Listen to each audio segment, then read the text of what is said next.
And welcome to Technology Tap. This is Professor JRod. On this episode, we're going to talk about cables, the three different cables that are on A Plus in conjunction with the different connectors that are on the test. We're also going to talk about some troubleshooting issues that apply to cables. Let's get to it.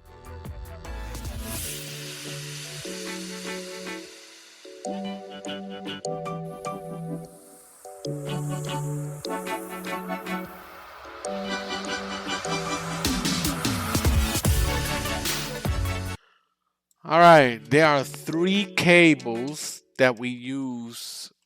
There are three cables that we use in the A plus exam. There's three cables that we talk about. The first one that we talk about is coaxial cable.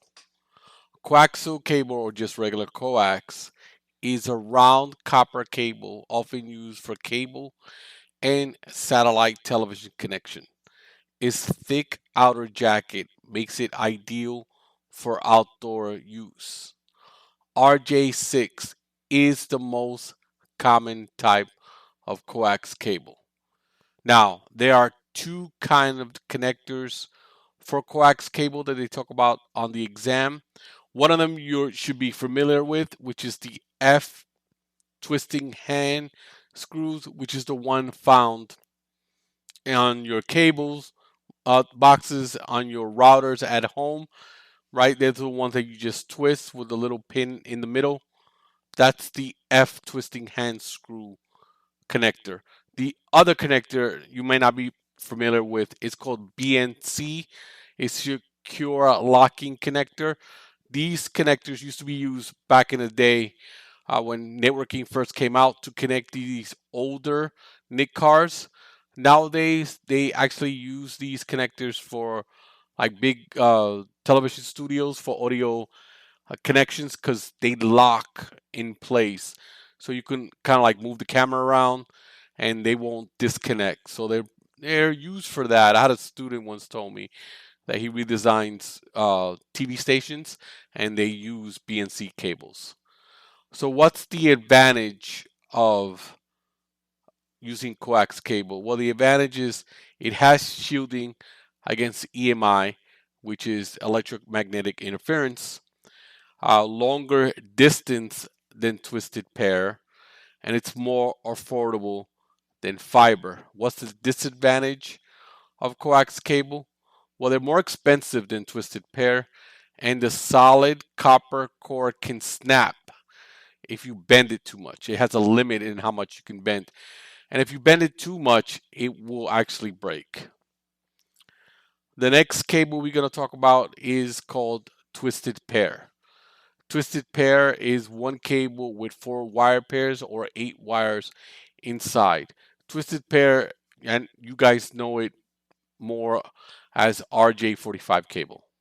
Most people know it as RJ45 cable. There are two different types of twisted pair.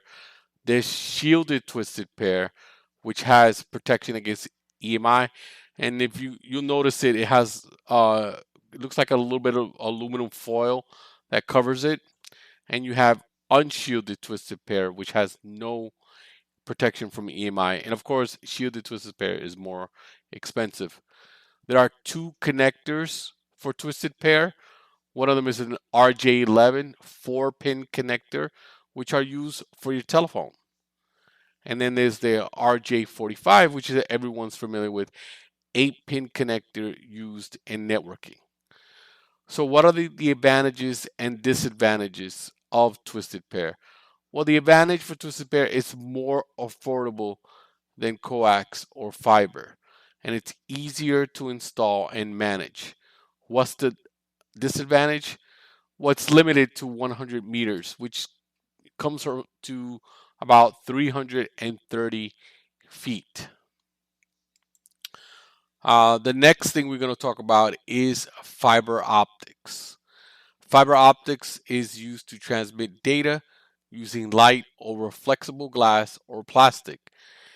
It can do this at very high speeds for very long distance and is not susceptible to interference.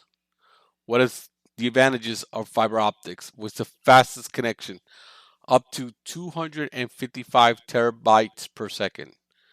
Transmission distance is 100 megabytes per second for distance up to 2 kilometers, 1 gigabit up to 1,000 meters, 10 gigabits up to 550 meters, and is not susceptible to EMI at all. What's the disadvantage? Well, it's a lot more expensive when compared to unshielded twisted pair or coax, and it's difficult to install because remember it's made of glass or plastic, so you can't really bend it as much.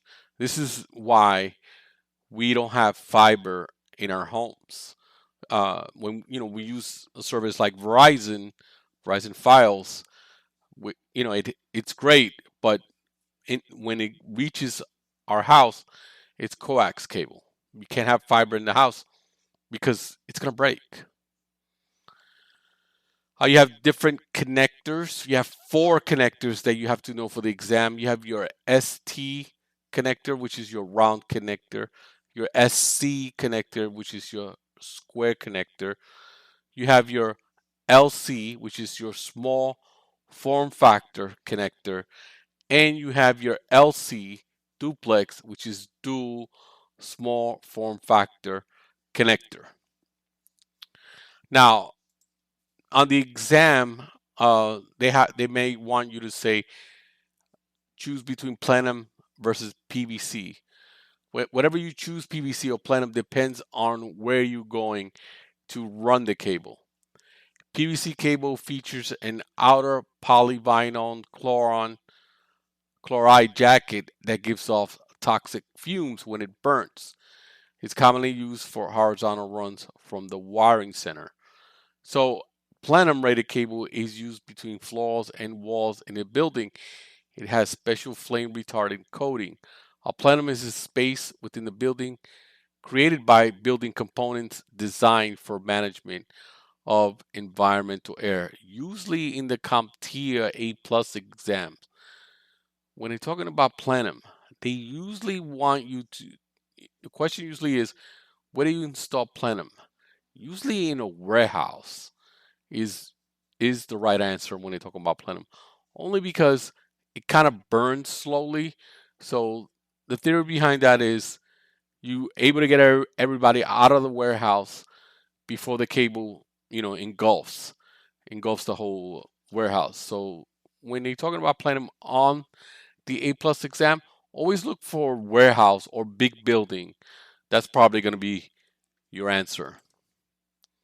What kind of potential troubleshooting that we may run into as far as cabling is concerned? And this is really dealing with twisted pair because that's what we normally have in our offices. Well, first thing you want to do if you don't have any internet connection and you've pinged and you've done, you know, ipconfig release and renew, you want to check the link lights on your NIC card. Every NIC card has 2 lights. A link light that lets you know the cable is connected at both ends, and a collision light that lets you see if there is activity on the cable. You should get both lights working. If there's an issue with your NIC card, you probably, if you have no lights, you probably have an issue with your connection or the NIC card. So you can check the NIC. Fastest way to test the NIC card is to ping your loopback address. And if that doesn't respond, the NIC needs to be replaced. Now, our loopback address that we use, and everybody can do this, is you go on a command prompt and you type ping space 127.0.0.1. Ping 127.0.0.1. And that should bring back a response. If you get a response from that, that means your NIC card is working. It's in good working order. Or you can use a loopback plug, which can be used to test the NIC. You plug it into the NIC. It kind of looks like a RJ45 connector, and see if the lights blink. If you don't get any activities on the lights, you need to replace the NIC. The other thing you can do, if your NIC card is working and you can do a loopback ping and everything turns okay, but you still don't have any connection to the internet, you may want to check the cable. Now you can use one or two things. You can use a cable tester to actually check your Ethernet cable, see if your Ethernet cable is working, or you may have like maybe a wiring issue on the network jack that's connecting to the panel, and you can use a toner probe to trace the cable and see how it is on the other end. See if the other end everything is working, everything is connected, and that way you can solve your problem one of those two ways.